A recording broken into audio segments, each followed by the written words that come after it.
Hello, here we are with a new book, Practically Still a Virgin, an adoption memoir by Monica Hall. She was a guest of ours before, and she will be a guest again at the end of the memoir season. But this is our first book of the memoir season.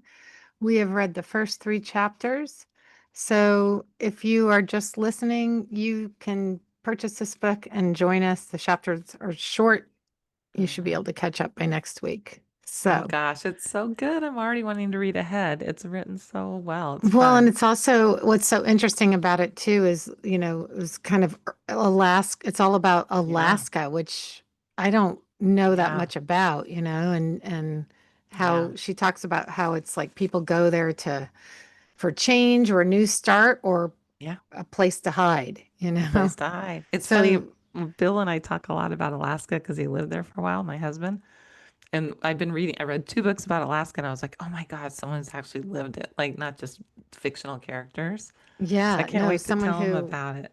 and she talked about when it became a statehood, like in her parents, her adoptive parents Yeah. having gone there. I mean, Really early on.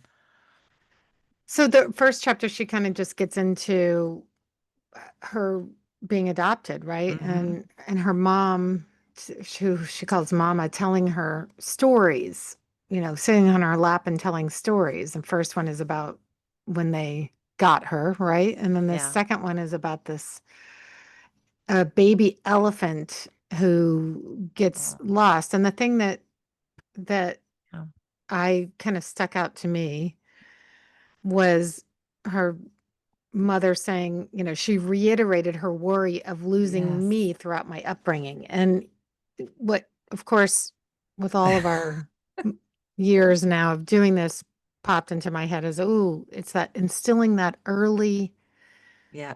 thing inside of her You're here to, for me. yes, yes, She said it I too, something can't about, lose yeah, you, I can't lose you. My first 3 years were the best before my brother came along because I was the center of Mama's universe. Mm-hmm.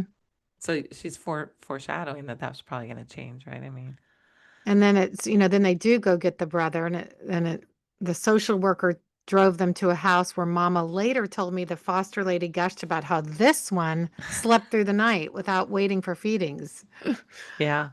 But he was a difficult baby because he was undernourished. Undernourished, which I didn't know. Well, you're right. In that Yeah. foster care, he probably, why was he a good baby? Because It was, he was already having to learn how to be a good baby. And, yeah, another adoptee going through trauma. And then mm-hmm, she said something about her father and but like Timothy, that was his name, ends up being like the bane of her existence and her dad too.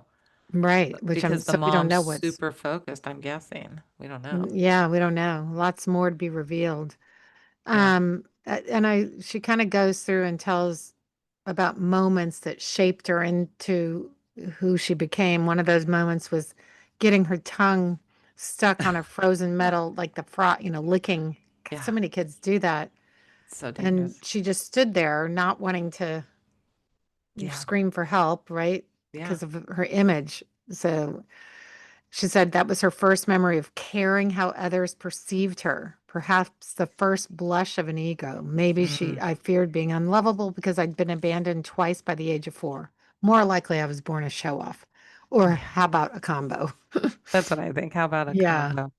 She was super Yeah. into impressing her dad. Hmm. Very close relationship early on with her dad. But I then related alludes to to that. not being Something close. happens. Yeah. Yes. So, Yeah. She had these beads. You know, she's Catholic. She was raised Catholic.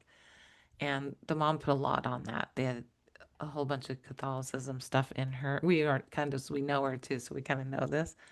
But she says she had her good deed beads with her. She still has them to this day. And she said, I kept them all these years, but the thread disintegrated with age, just like my relationship with daddy. So I I'm mean, so I know. Look at the curious to pictures keep too. digging in. Yeah, and she has pictures in the book. It's great.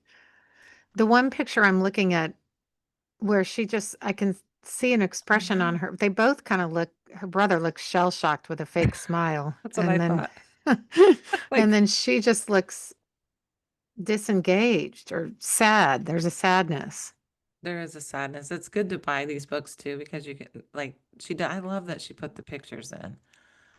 The next chapter, Applause. We read 3 chapters, by the way, for our readers. The first 3 they go very fast. Mm-hmm. There's a line I'm going to jump right to it because you and I will both like this. She likes certain boys, and she was Yeah. raised to be a good girl. And then this one boy, Toby, who of course later went on to be an He overdose. died of an overdose. Yeah.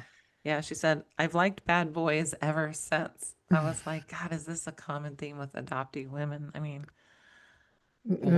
boy, my dad used to say if Probably. there was a guy with a motorcycle and no job and problems, I'd find him immediately. Yeah. My mom used to say if there were, 500 men in a room, 499 were available, and the 500 was a priest, you'd find him.